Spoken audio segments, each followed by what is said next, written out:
Sila ang mga sikat na Pinoy love teams ngayong 2024 na inaabangan ng kanilang mga tagahanga sa TV at pelikula.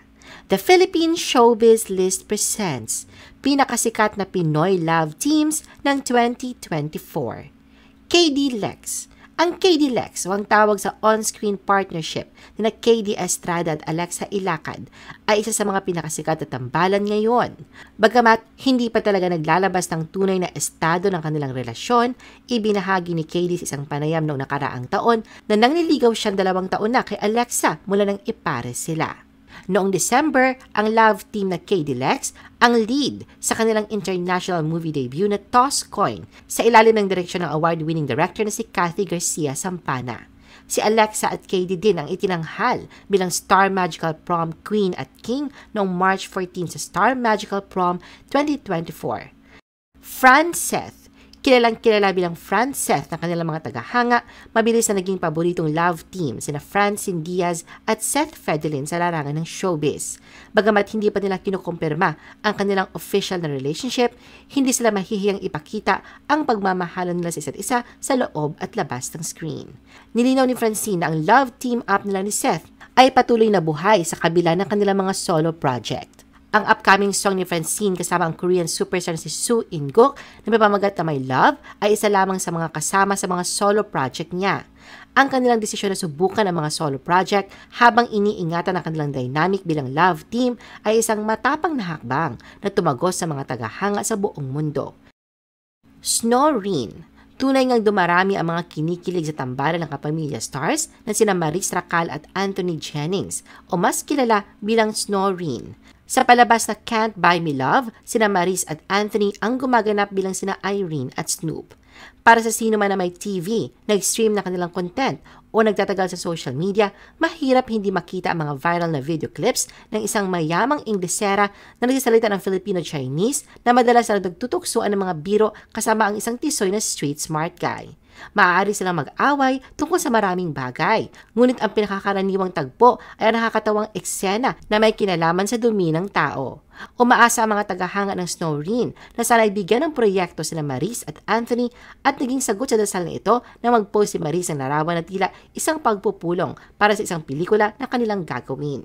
Marami ang kinilig sa post ni Maris sa kanyang Instagram page sa mga larawan nila ni Anthony bago sila pumunta sa Star Magical Prom 2024. Hindi na rin nakakagulat na maraming tagahanga ang nagkomento sa IG post ni Maris, ngunit kahanga-hanga na pati mga kapwa-artista ay nagpapahayag din ng kanilang kilig para sa dalawa. Chris Vey.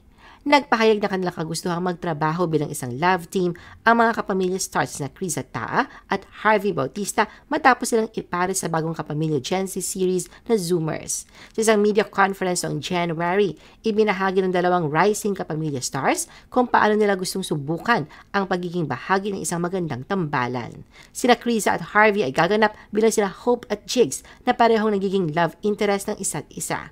Dito ipinahayag ni Criza kung paano siya handang magtrabaho sa maraming proyekto kasama si Harvey. Na nakikita niya itong isang napakahusay at masipag na artistang handang magbigay ng lahat. Si Criza ang napili ni Harvey na maging kadate sa Star Magical Prom. Sa YouTube, ibinahagi ng Star Magic ang sorpresang proposal ni Harvey para kay Criza. Isa siya sa mga dumalo sa naganap na Star Magical Prom 2024 kung saan nakasama niya muli ang iba pang bagong henerasyon ng mga artista sa Star Magic. Ayon pa kay Criza, nararamdaman niyang mainit na pagmamahal ng maraming fans na todo suporta sa kanyang mga proyekto kasama si Harvey.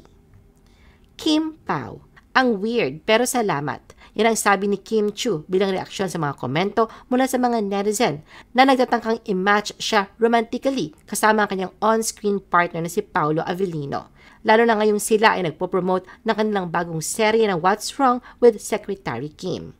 Unang nagkatrabaho sina Paolo at Kim sa linlang na tumanggap ng maraming papuri dahil sa mga intense na eksena at kagilag-gilalas na mga plot twist.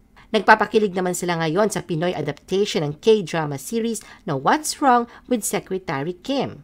Noong Sabado sa It's Showtime, mula sa opening number, malinaw na ipinakita ni Kim at Paolo ang kanilang chemistry na napansin ng mga manonood. Bukod sa mga kilig na hatid ng mga bituin ng What's Wrong with Secretary Kim, ibinahagi rin ni Kim at Paolo ang maikling kwento ng kanilang pagkakaibigan sa tunay na buhay. Mula sa linlang, diretso sa What's Wrong with Secretary Kim, masaya si Kim na makatrabaho si Paolo at sobrang dedicated raw ito sa trabaho kaya nadadala rin raw si Kim. Barda. Sa mga proyektong tulad ng Maria Clara at Ibarra at maging Sino Ka Man, hindi may pagkakaila ang malakas na chemistry ni na Barbie Forteza at David Licauco sa screen.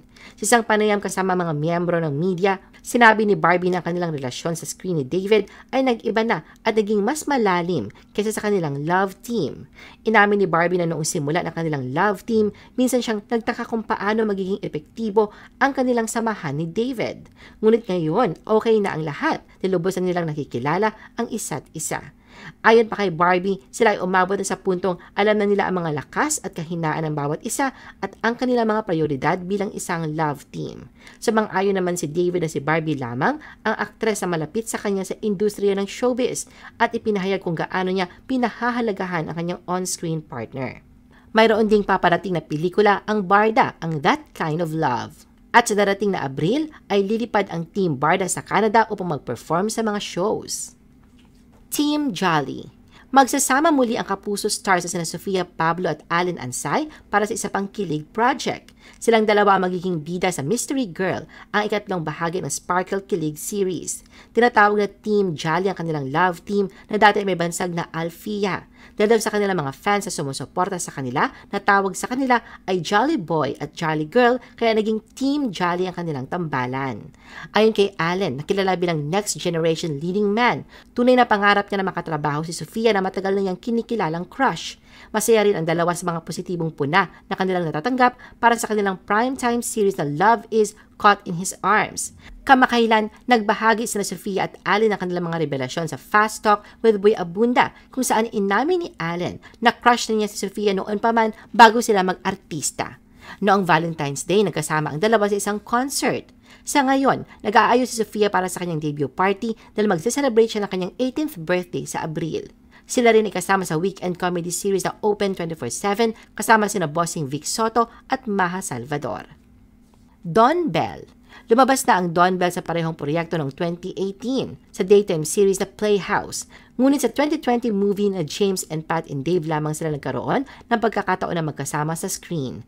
Kahit maikli, ngunit sapat na ang eksena na yon para mapansin ang kanilang malinaw na chemistry at magsimula ang pag-angat ng tambalang Don Bell.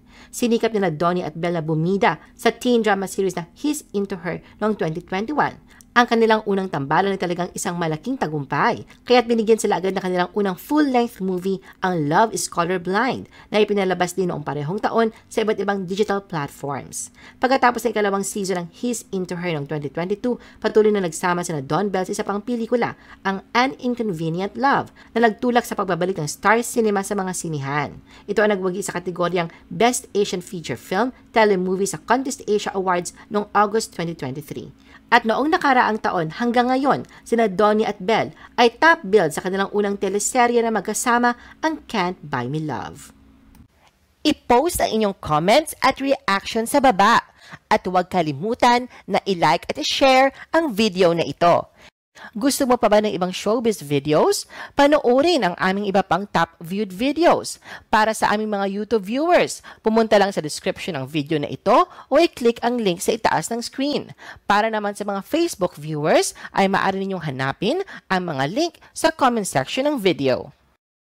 I-follow nyo din kami sa Facebook at mag-subscribe sa aming YouTube channel. Thanks for watching!